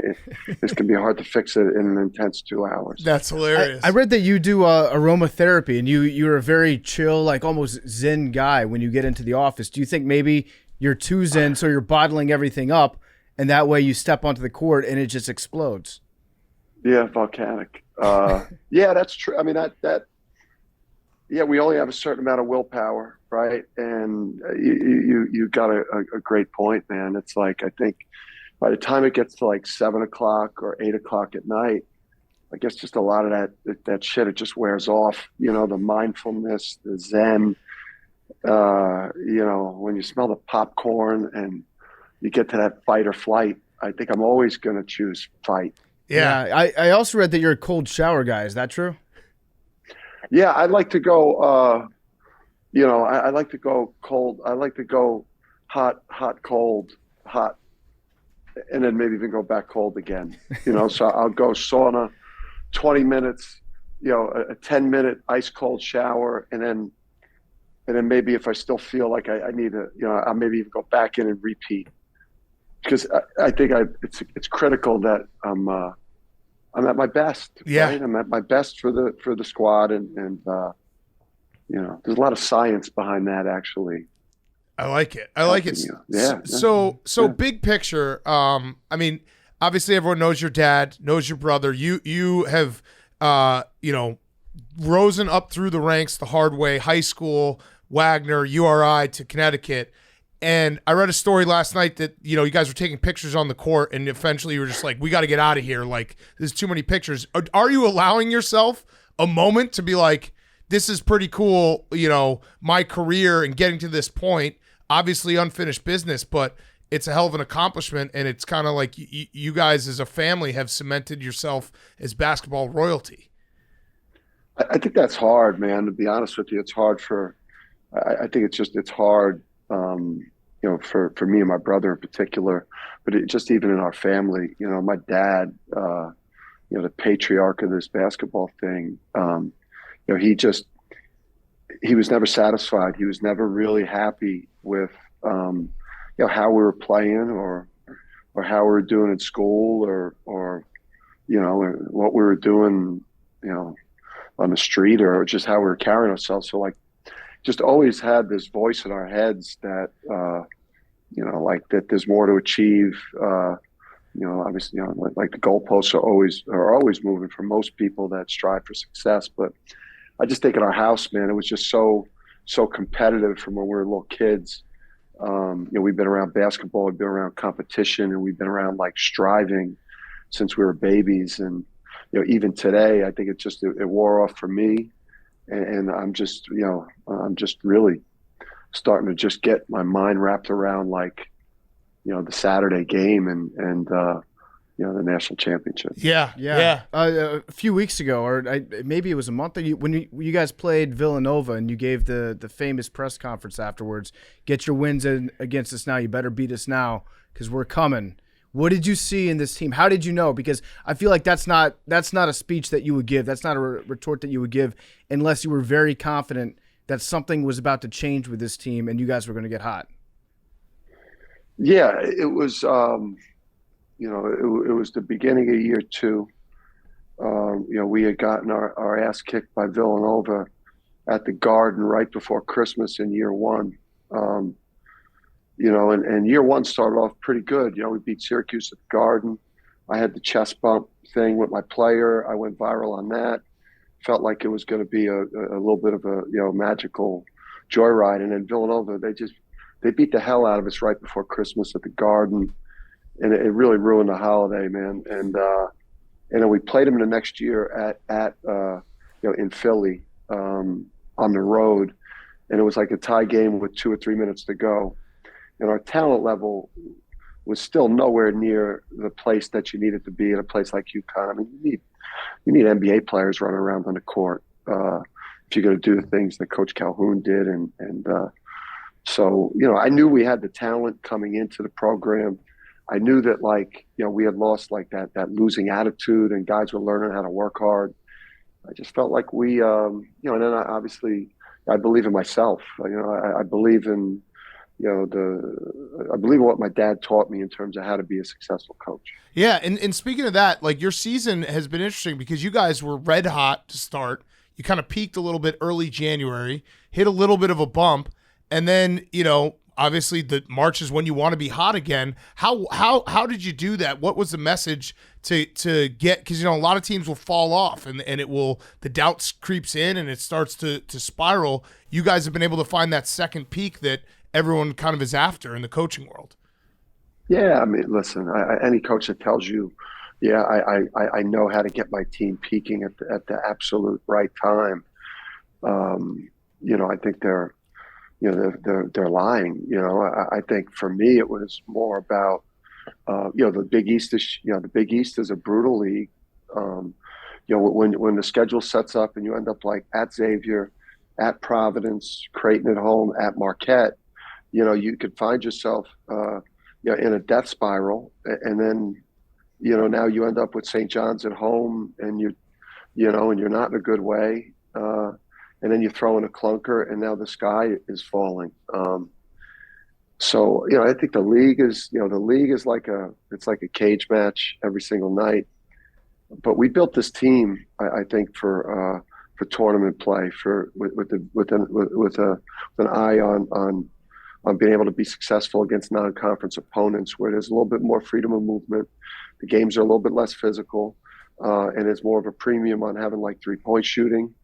Some guys that can light it up from three, and then we got these two centers like that could just dominate. Yeah. I also should say, and I know you don't care about this, but there was a little bit of my mush at play because I bet you guys to win the national title, and I think you lost like 4 out of the next 5. So I apologize for that. Is that a future? Yeah, it was a future. And Uconn fans in January were like, "You motherfucker, why'd you do this?" Like, so you didn't know that was happening, but that could have been part of the little slump. Yeah, I don't think it was. It wasn't coincidental. It also might have been, me at war with the refs too for, probably a 3 to 5 game stretch, which probably didn't help matters. Yeah. As you get ready to go down to Houston, how many? Because you were running some incredible plays in the last couple rounds of the tournament. How many new plays, brand spanking new plays, are you going to install in practice this week? Yeah, several. And PFT. I think what you try to do is, you try to keep. You try to have a bunch of new wrinkles, obviously out of like the same type of formation, right? So stuff that we've been running where we've tried to get, Jordan Hawkins or Caravan, Joey California, trying to get these guys a 3, out of that same formation. Maybe the wrinkle will be to get, Klingon, the 7'2", stud like a lob dunk or a duck in. So we'll try to like add some wrinkles and different things to kind of the formations so that you obviously have a chance to really confuse the dude that's got the scout. Yes. What about for yourself? Because I saw there was after one of the games they had a couple weeks ago, Bill Murray was telling you to take your shirt off after the game in the crowd, and you shook him off. It was very rude. You shook Bill Murray off. Nobody does that. Have you told your team, like, if we win, if we get a national championship, tops off? Yeah, I hadn't done, I'm obviously bald and I've got like red dots on my head, but then I've got back hair and I've done no manscaping at all, because we're still, Jersey Shore is still, months away. Yeah. Right. So there's no, right. I was just no position to pull a muss. It also, too, I got a lot of respect for Muss. I couldn't, to troll him like that in that moment, I think. And then Bill Murray, he's like part of, I'm at christenings and coaches meetings with him, and we're scouting games together. So I could just kind of say regular shit to him. Yeah, but that's great. I think you should dangle that out there, though, as a carrot for your team. You win the national championship, we're going streaking right across the court. Yeah, I'll join. Yeah, extra incentive. Yes. No NIL. No extra NIL incentive. Just I'll go streak. Let's go streaking. Yeah. We're going to get back to Coach Dan Hurley in a second. Before we do, he's brought to you by Hims and Hers. Who wants to have better sex? Better hair? Better mental health? We all do, right? Okay, AWLs, we have a new partner that's changing the game when it comes to how you can access healthcare. Let me introduce you to Hims. Whether you're looking for support for performance in the bedroom, hair loss, or your mental health, Hims can help. At forhims.com/PMT, you get access to licensed medical providers and trusted treatments for ED, hair loss, and anxiety. It's 100% online. If prescribed, Hims will ship to you for free in discreet packaging. It's that simple. Getting help shouldn't be hard. With Hims, all it takes is one click to get started. Go to forhims.com/PMT. I know a lot of our listeners might have thinning hair. Maybe ED is an issue that a lot of guys experience. Sometimes we don't want to talk about it, and getting help can seem hard. Going to the doctor's office and the pharmacy is a pain, and we know that you'd rather be listening to us talk about football or relentlessly make fun of Billy. Well, good news for you. Now Hims makes it simple. They have a 100% online process. No doctor's office visit or insurance required. Get started today at forhims.com/PMT. Find the support that you need for treating ED, hair loss, and mental health all in one place. Get started today at forhims.com/PMT. That's forhims.com/PMT. Prescription products require an online consultation with a healthcare provider who will determine if a prescription is appropriate. Restrictions apply. See website for full details and important safety information. Dan Hurley is also brought to you by our good friends over at Peloton. Peloton spring offers here right now. Get up to $400 off Peloton tread packages. I just used Peloton this afternoon. I went for a run outside. I used their app. Great thing about their app is it gives you the classes. You can follow along with the instructions and video. It makes boring less fun. I also used their bike last week. We're back on the bike. Peloton works into your day, not the other way around.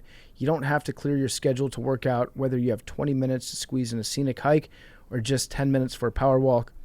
Peloton makes it easy to find time. Working out with Peloton doesn't have to be on the bike. They make a treadmill too. Peloton Tread gets you excited to get moving. It's got the live leaderboard. It spurs that competition in you. It drives you to work out harder than you would without it. I love Peloton. I'm on Peloton all the time. You can take live classes, and they have a bank of hundreds and hundreds and hundreds of other classes that are pre-recorded that you can work out along to. All Access membership is separate. Offer ends April 2nd, 2023. Excludes Tread Basics. See additional terms at onepeloton.com. That's onepeloton.com. Get up to $400 off Peloton Tread packages. And now here's more Dan Hurley. You mentioned, obviously, Luke Murray's on your staff, one of your top assistants, and this was the other thing that came out from last night. They showed the picture that you painted him after he took over as head coach for a game against Seton Hall that you guys lost. You're a terrible artist. You're a terrible artist. That was like, I thought it was a joke. Like you that was like a 5-year-old's drawing. Don't give me the scowl. Yeah, I mean, what was the thought process behind how long did it take for you to draw that? It was, what I did was I went on YouTube and I looked at some Bob Ross, like someone like Bob Ross, his techniques, and I watched some of his shows while I had COVID. And so I was under the weather when I did that one too, not to make excuses, right? Great coaches, great athletes, they don't make excuses for their failures. But that's the level of my ability. I suck at it. I've started like 5 or 6 of them, and I'm embarrassed by them. I've made one. I did a worse one than that. I did a skyline of New York for Kamani Young, my associate head coach. Like a nighttime New York skyline. It's so fucking bad. I won't give it to him. But I signed Luke's too. I signed an autograph. I know. I mean, credit to you, for at least having a picture taken of that, because I wouldn't have even done that. Art is subjective. It's in the eye of the beholder. I'm sure Luke absolutely loves that painting. Now, I saw the painting, and I'm still a little confused. Is it a basketball court? It was a basketball court. First of all, he was sad too. We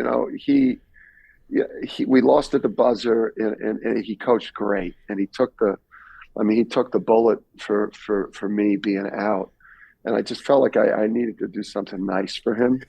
And we were sitting on win 15, I think, or something. So basically, it was a basketball court with the Uconn red and blue with purple and yellow, because purple and yellow feel like they're vibrant, just uplifting colors. Not that he's a Lakers fan or and then I made little zebras like referees, and I made a little stick man. I made a little stick man of him. And then I put the number for the next win that we had coming up. And he cherishes it. I'll say this: if you guys win the title, and maybe even if you don't, I hope you do. But maybe you can draw something for us. We'll frame it and put it in the studio, and just be like, "Yeah, that's a Danny Hurley original right there." Yes, yeah. We could auction it off. Mm-hmm. Yes, yeah. We'll auction it off. We'll match. I'll bring my shit with me. I'll bring my paint and my brushes and an easel and canvases to Houston in my spare time. Yeah, I really do. I'll work on it. We'll post topless for you if you need us to. Yeah, it'll be like the Titanic. We'll hold each other. I'll have a necklace on. You can draw me like one of your French basketball courts.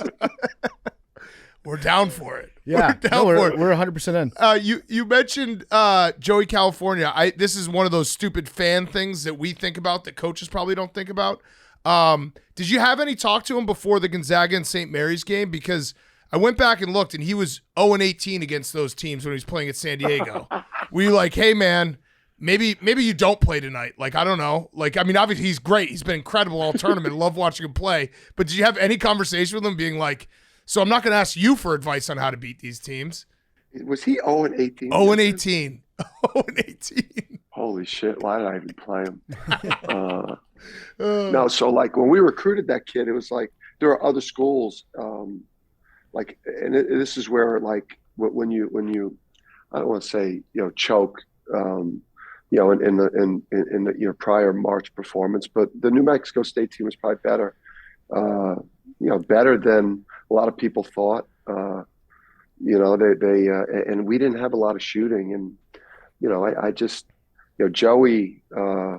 We recruited him. We told him like, hey, you may not play here, man. Like we got Jordan Hawkins. We got Andre Jackson. We took this other transfer from East Carolina.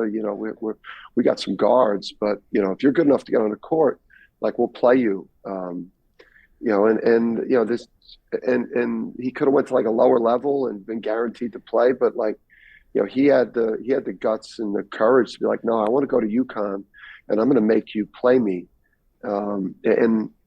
So like he's got this gunslinger's mentality, and this little bit of this like California, coolness. And then I dubbed him Joey California because like I've only known him for a short amount of time and I couldn't pronounce his last name. Yeah. Like, I didn't recruit him for a long time, but like 3 days. So I just kept calling him Joey. And then when he got here, I couldn't get his name right. If I would have known he was 0-18, I wouldn't have played him. Yeah. It's a crazy stat. It is a testament to your recruiting. I mean, you have 3 guys who are coming off the bench who are all transfers, and that's got to be a tough conversation to have with them, being like, look, we don't have, a lot of the transfer portal stuff now is you can guarantee a guy at the lower level that he's going to start, and you had to go into their living rooms and be like, you're not going to start, but you could be part of something special. Was that pretty much the message? Yeah, we had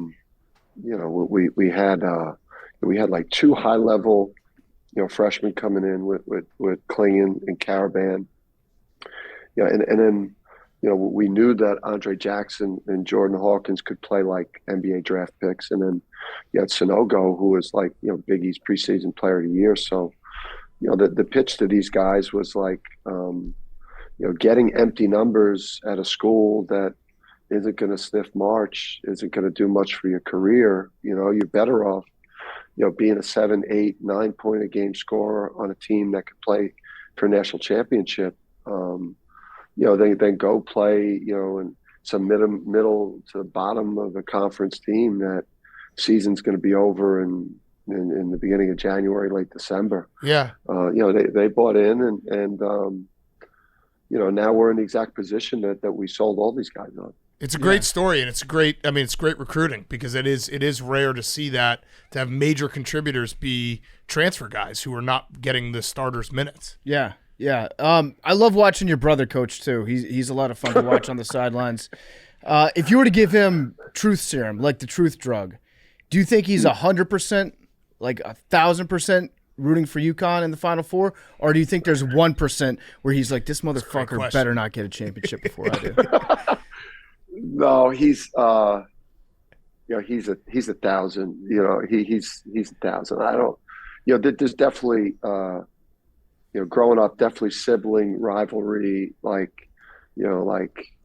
trying to outperform and outcompete, and I didn't wear that real well when I played in college. When I was trying to chase him as a player, man, that was a major problem for me. And I think him seeing me struggle so much at Seton Hall when he's on the cover of Sports Illustrated and win a national championship, 7th pick, playing against a dream team, and I can't make a shot, and I'm getting booed at home games. I think our relationship changed a lot. Like we became a lot more like vulnerable with each other, like a lot more like in each other's corners, more as best friends, and a lot of that kind of sibling rivalry thing, dissipated. And then that time we spent together in Wagner, when he was like out of basketball, and then I took that job coming straight out of high school.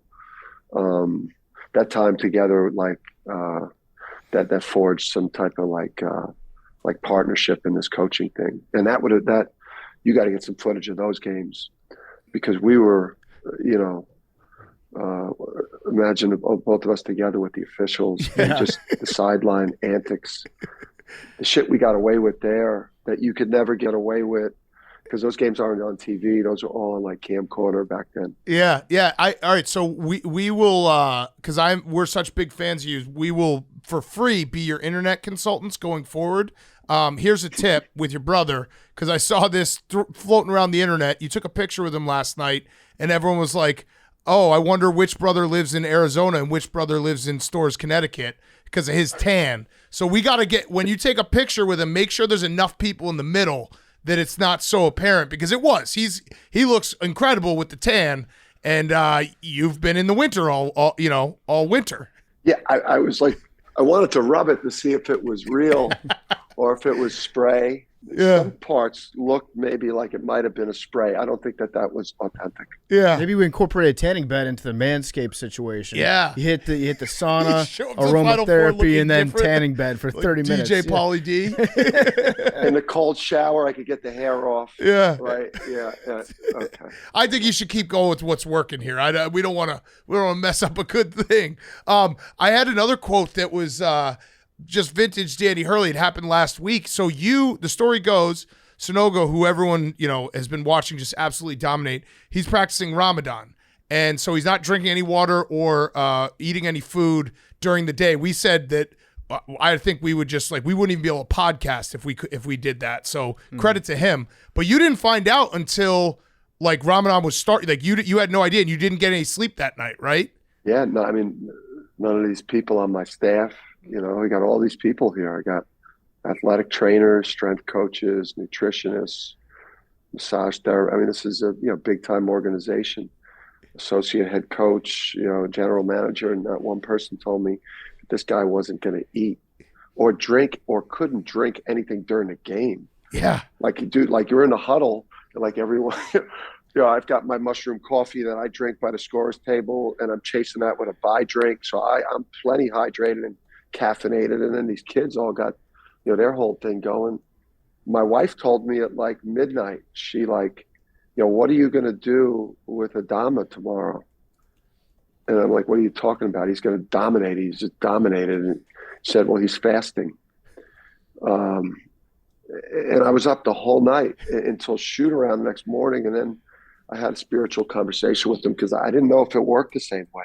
Yeah. With Christianity, where on the Sabbath, I still go and do, even though we're not supposed to really work on the Sabbath, if I've got a big game on the Sabbath, I'm going to show up. So it's not the same thing. Yeah. No, the rules are pretty, they're hard and fast. It's like sun up, sun down. And I think we all no wiggle room. Yeah. We all remember it as kids when Hakeem used to do it in the NBA Finals. I think it was one year. And I was just and that was, that's in June now you're talking. The sun doesn't go down till after the game, halfway through the game. So it's credit to him. It's an incredible feat. It is. I mean, the way that guy performed, I'll tell you, that man is, he's got a chance to cement himself here in terms of legacy. He's, just in terms of production and first team all league, and now with the Final Four, and he would get a national championship under his belt. Now you're talking about moving into the pantheon of all time great players at this program, especially with the fact that when this guy came in here, we sucked. Yeah, yeah, it's incredible. He's been around for all of it. Tell me a little bit more about the mushroom coffee that you drink. What goes into that? So it's a company. I think it's a company from the Netherlands, and it's a coffee that's made out of a mushroom extract like lion's mane, cordyceps. So it gives you the same type of alert in intensity, maybe without the jitters that you would get from coffee sometimes. So my pregame thing, it used to be back at St. Benedict's, I would just crush a 5-hour energy right about 5 minutes before tip, and then it was just rocket ship time, and I knew that wasn't sustainable, so I backed it off at Wagner to the Red Bulls, like the Red Bull one before the game, one at halftime. and then I just felt like maybe that wasn't sustainable as well. So then I've just experimented with a lot of different things. So now I go like about 90 minutes before game, tip off, I go mushroom coffee with a little MCT brain octane, like into the coffee, just to get that extra advantage over whoever I'm coaching against. And then during the game, I'll go with a bulletproof mentalist blend with that buy drink, which obviously I have to take the cover off of it. That's that orange liquid that fans of other teams accuse me of drinking piss. Yeah. I've seen that around. Every time I see somebody drinking that colored liquid, I'm like, well, they're slamming piss. Yeah, that's there goes with this piss again. I would drink piss if it meant I was going to a Final Four. Yeah, but it's not though. So most people, it could be. It could be though. Yeah. I mean that would be an ultimate mental game. Yeah, you could play that with other coaches. If you just told everybody like the way I get so intense is I drink my own urine. I bet there would be a couple coaches out there that would be like, I'm going to give that a shot. I'm going to try. Yeah. That's a good idea. I'm going to drink it on Saturday night. I'm going to take that first sip right by the other coach, and I'm going to make a face like I just drank it. That's mental warfare. Dominate him. I love it. I love it. I'm up 8-0. Yeah, I'd be up 8-0. Yeah, of war. Absolutely. All right, well, Coach, this has been awesome. I have one last question. It's a rollback question. RHOBACK.com. Use code TAKE for 20% off your first purchase. Q-zips, polos, hoodies, joggers, everything at rollback.com. So we're huge fans of you. We do want to do an in-person interview. We still have to do that because like I said, I've followed your career. I was watching when you were coaching Fats Russell, which that's all-time name at URI, all-time name. Yeah. So we were lucky enough a couple years ago to come up to Connecticut and get to sit with Coach Calhoun for about 2 hours. Awesome interview. I'm curious though, what's like the best piece of advice he's given you, or something that he's told you about this program that you think back and you use all the time? Yeah, so a couple things. He's we've asked Coach like late in the year, right before we went to Albany, right before we went to Vegas, just to talk to the team. It's like obviously to have Coach or Gino or Yem around, I'd be a moron if I didn't take advantage of an opportunity to learn from these like legendary coaches. So like Coach has had some spot on messages for the boys about this is March, you guys got to go do what Uconn does. But I would say like my first couple of days on the job when I got to Uconn, because I loved Rhode Island, that last team with Fats and E.C. Matthews and Jared Terrell, like beating Trey Young in Oklahoma first round of the tournament. Like that was a fun team, man. We won a lot of games, and so I had this great team I loved to death, and I took that job at UConn, and like it was a disaster, man. I mean, like talent, like the way these guys were moving on campus, like academics, behavior, it was so far away from like anything you could win with. It's just everything was a mess. So he has an office in the building. So maybe it was the day after the press conference, and I've got like buyer's remorse, man. I'm like, call my agent. Can I go back? They explained the buyout, and I said, all right, I guess I'll just stay.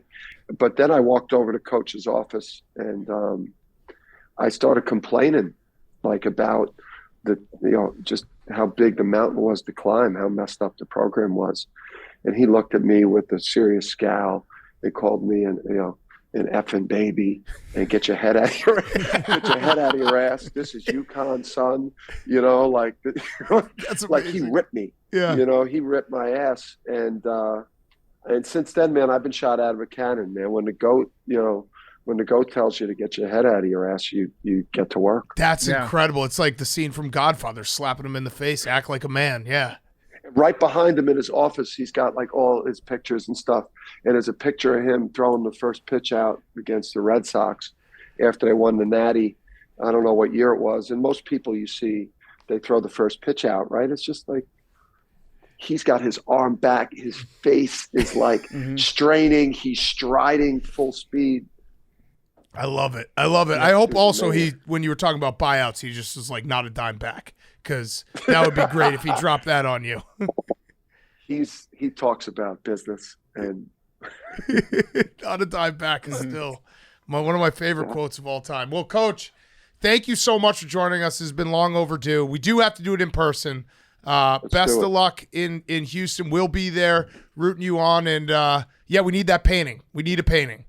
We'll send you some pictures. We'll text you some pictures of us shirtless, and then you can go ahead and do what you will with them.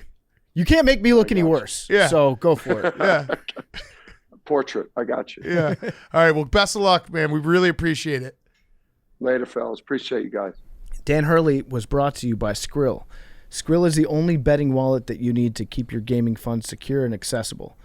You make instant Barstool Sportsbook deposits and withdrawals. You spend your winnings whenever with the Skrill card, and you keep your playing funds separate from your everyday bank account. And now you can supercharge your play with this limited time offer. The first 1,000 customers who use Skrill to deposit $20 or more into their Barstool Sportsbook account will receive a $20 welcome bonus to add to your Barstool Sportsbook playing funds between March 27th and April 2nd. To claim your offer, pay with Skrill between March 27th and April 2nd. Enter promo code SKRILL20. This is a $20 welcome bonus, only for the first 1,000 customers. Just use the promo code SKRILL20. Ready to get your game on? Sign up for free at Skrill.com/Barstool to start playing and playing your way today.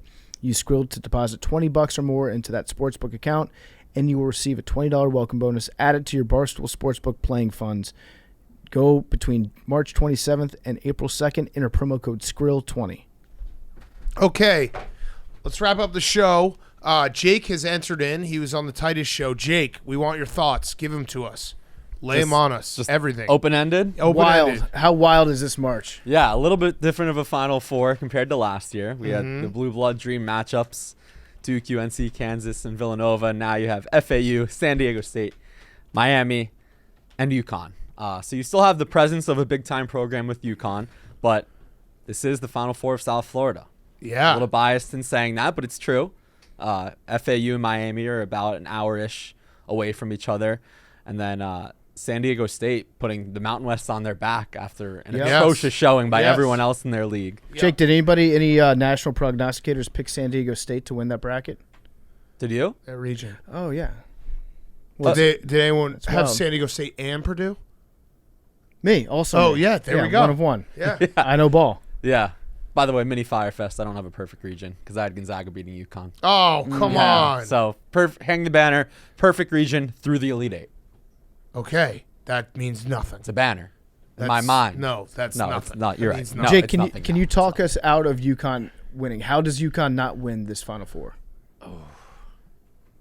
Because they haven't been in a close game yet, and Miami has been tremendous in crunch time. Wrong.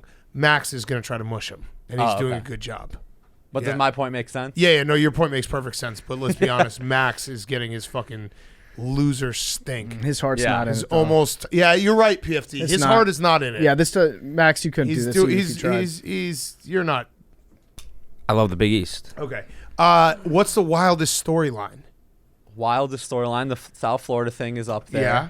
I think the recruit, FAU, him being like the first recruit. Huh? The FAU coach, I believe, his first recruit was the guy that's the only senior on the team. Oh, wow. Yeah, Forrest, I believe. And he hit the 4 free throws down the stretch. That is pretty cool. So he got the job, and the first person he went to recruit cool. was him, and now he's the only senior on the team. That's very cool. Yeah, that was. And he made the 4 free throws down the stretch against Kansas State to ice it. I know you guys are pulling for That's wild. Look at there you go. Yeah. That's wild. That's a nice pull, Hank. Yeah. Good pull. Very nice. Good pull, Hank. Yeah, I mean, shout out Dusty May. Yeah. What a story. 35 wins. San Diego State, obviously great. Coach Larinaga, there was, I think Tracy Wolfson did a sideline hit in the Elite Eight at the very end, just calming his guys down, where he was saying, let me pull up the exact quote because I don't want to screw it up. He seems like the most fun coach to play for. Yeah, he leans into the grandpa role. Yeah, right. And guys love him for that. Like, we saw him dancing on Friday night after the Sweet 16. This is what it was. Sorry. This is bad radio. That's okay. That's okay, Jake. His You're words. doing a great job, sweetie. His words. Where else would you rather be? Are you having any fun yet in crunch time, in the huddle? That's cool. It's like, how could... That's got to ease the nerves so much. That sucks if you lose. That reminds me of a This little is league what the coach. coach told Yeah, the us. coach is like, oh, he didn't fucking care. He's like, you But guys I think are that's having why they fun, got get here your in the ass first kicked. place. Because No, definitely. Yeah, The that vibe. culture. Yeah, the vibe that he has. I mean, it's a great testament how coaching can come in all shapes and forms because he's doing it one Right. way. Danny Hurley, and they're playing against each other in the I know. Final Four. That's wild. Danny like Hurley, the who's- most calm guy ever versus He's drinking piss and caffeine on the sideline just to get himself amped Mushroom up. flavored piss. Yeah. He's basically turning into The Last of Us. Yeah. Before our very eyes. Yeah. yeah. So They should do a Marvel movie about the Hurley brothers, just the piss man. The piss Yeah, boy. they just drink piss and they become the best coaches in the world. yeah, so I'm gonna give it a shot. You drink my own piss? I've done it Yeah, once. pee's sterile. I know puked. before Super Bowl week, But you that was 'cause guys I was drunk. Big Cat, as a guy, you know that every guy has tried their own piss Yeah, before, you got right? to. You listen. I drink my own piss at least once a month. It's supposed to help long-term health benefits. I haven't been sick yet. Yeah, so I drink pee, like not all the time, but I'd say once a month. Yeah. I'll take a big sip of my own piss, and it helps your body. It helps going through your digestive system because when you think about it, your lower digestive system gets a lot of piss going through it, but your upper doesn't really get the taste of that. Your So- lungs need piss. I actually to inject. I pee into a cup and then I inject it back into my dick. breathe. Yeah, Oh, you go up. You go Yeah. upper for like a salmon. yeah, because I sometimes will squirt a little Kind piss of in like my ears. twice distilled. Yeah, I'll do little ears and maybe a little snort so that my brain gets a little piss. Piss brain, you're operating on a different level. I'm pretty sure that's what Joe Rogan does. No, it's your pee actually contains nootropics. Yeah. and so it alerts Oh. you. It Well, keeps you. It's like taking Adderall. No. You know when you take a lot of vitamins and supplements, Yeah. they come out in Break your out pee a lot. hives. Yeah.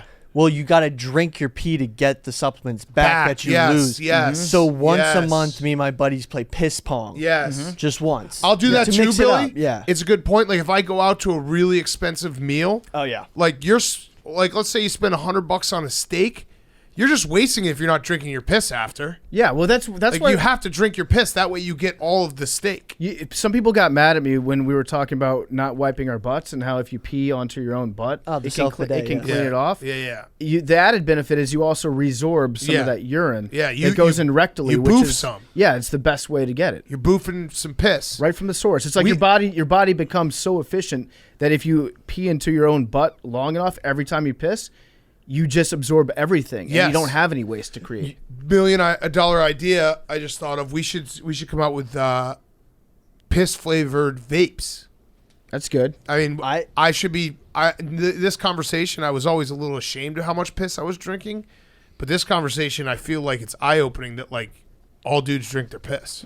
Well, do any of you pee in your humidifiers? Yeah, So all it the time. sprays all the across the- time. yeah, that's- I'll that's how actually you really pee get it. into the engine of my car too. Makes it go way fast. Billy's right. Way If you fast. pee into the humidifier, you're basically just taking a gravity bong of your own pee every time you turn it on. Yeah. Jake, do you drink your own pee? I think I did once by accident on like a road trip when I was like 10. You should try because it's probably Yeah. you know what We you can actually tell. should do. Yeah. Problem solved right now. You should start drinking Billy's dog's piss, and then you won't be allergic anymore. That's true. Yeah, that's how you beat allergies. If you drink the piss of something, that's like if I ever see a snake, I'm not worried about getting bitten by it because I've drinking so many types of snake piss that it's not even a problem for me. Snakes, Yeah. snakes pee. Oh yeah. Yeah, oh yeah, they Everything pee all pees. the time. Everything Yeah. pees. So Come on, dude. Yeah. I actually what? walk around on the street with Does it my just leak? my mouth wide open. it's got a just- hole. Yeah, just so I could maybe get lucky and have a bird piss on me. Well, birds pee and poop out of the same hole. Yeah, and I'll catch some in my mouth and be like, good. Now pigeons can't give me any diseases. You know when a bird poops on you, it's good luck? Yeah. Well, if it's really good luck when you eat the poop. Yeah. Yeah. Mel Kiper hasn't peed for 28 years. Yeah, that's why he had Jimmy Clausen either being is a Hall of Hansen or Famer. Siciliano. Yeah. Yeah. Yeah, look at those guys. Never. But yeah, you got- I'm pretty sure Siciliano pisses. He tried to come on. He definitely pissed. I think he dipes up. Hansen doesn't because he's a Okay. man. yeah. Anyways, storylines. You guys usually do your Super Bowl like lists. Probably last year too. Not a long list this year. Yeah, give it to us though. I mean, I think I already listed the main ones. Okay. Oh, okay. Any others? Uconn return to dominance, maybe. South Florida. San Diego. Nice weather. 3 of the 4 Yeah. plus Uconn. Yep. Got to be the weirdest mascots. An Hurricane, owl, owl, Aztecs. Aztec, and a husky. I kind of like the The owls. ibis. The Yeah. ibis is cool. Yeah, Sebastian the ibis. Yeah. Sebastian. Hurricane probably beats all of them. Aztec? Yeah, Well, definitely. no, owls don't the- die in a hurricane. Yeah, they just fly away. Yeah. Actually, owls Depends probably where it is too. Like I guess Houston's hurricane country. If it was somewhere like Wow, Hank. I know. Remember when JJ No, Watt I saved the know, city? I know. Walter Payton Man of the Year. But if it was in like Christ. Minnesota, hurricane's not doing shit up there. That's true. Yeah. Owls, they probably know when a hurricane's coming before it even gets like anywhere close to being close. Same with the husky, though. Just fly away. Yeah, that's true. But an owl can fly faster. Yeah. Aztec probably like, what the fuck is this? Global warming? Yeah, Aztec would They have no idea. just sacrifice another virgin. Yeah. All right, so those are storylines? Yeah. Can you guys think of any else? I'll think of more for Wednesday show, but Okay. yeah, South Florida's dominant, Yeah. and they won the D2 national title. Nova Southeastern. Shout out Oh, to I Spartans. watched that game. That was actually a really fun game. Yeah. It was like they were just going So, up and down the court. You have Miami, obviously Miami-Dade. Nova Southeastern is in Broward County, where I'm from, and then on top of Broward is Palm Beach County, which is where FAU is. Yeah. I would say that there's probably more per capita cocaine done in all four of these yes. areas because you've got Miami, you've got Boca, you've got San Diego. I'm guessing a lot of cocaine there. It's close to Mexico. Yeah. And then also a lot of rich people in Connecticut doing blow. There you go. Shout That's out the John. story. Shout out John Skipper. Yeah. Yeah, they can all right. just get together. Yeah. You know, I mean, he's a Yeah. cokehead. So shout out. But we say that with all the love in the world. Yeah. Do you, bro? Yeah. But Let your freak flag fly. it wasn't the first time you bought coke that you had a prostitute and coke dealer extort you. Probably. It doesn't not. happen on the first time. No, it doesn't happen on the first time. All right. Numbers. 23. 69. Hank, have you ever gotten this? No. 18. I'm going to go 17. Ooh, good one. What did Hank guess last Friday? You took 23, Hank? I did. 4 Why? plus 5 plus 5 plus 9. Nice. Seeds. What did Hank guess on Friday? Oh, So- Friday I was it wasn't here. It was 7? 2, right? 2 was I gotta the remember. Oh, that's right. Correct. He It was tried to 2. guess 3. Yeah, he tried to guess 3. What did he guess on I gotta write Friday? that down. Do you know what he guessed? Anyone? I can listen back quickly if you give me 30 seconds. Okay, yeah, So I'll give you stall, 30 stall, seconds. stall. No problem. Jake. No it was problem. 88. Was it? Yeah. For real? Yeah. Should I check him on that? Yeah, check him on that. I don't want him to lie. I have 20. Meme says 12. 12. Okay. Memes. Why would you say fuck memes? He's on the room. This is just we're just. It's I a mean, charity. Max Homa has 25. Yeah, John no, Fanta has I know, 26. You guys are completely diluting the Does league. memes put 20 into the pot? 48. Oh, see? Liar. I'm happy that we checked. Yep. This motherfucker, you tried to get me. You didn't. 48 is my number. Come on, 17. I'll retire. You don't want to do that, Hank. Oh, 17 just popped up. 34. You weren't that I close. saw the 3. You weren't that close. Walter Payton. Male bee's testicles explode after mating. Oh, you should have guessed Walter Payton after you forgot that J.J. Watt didn't save the city of Houston. That's That was such an easy Nothing to guess, do with Hank. anything. Yeah, that was such an easy guess. Love you guys.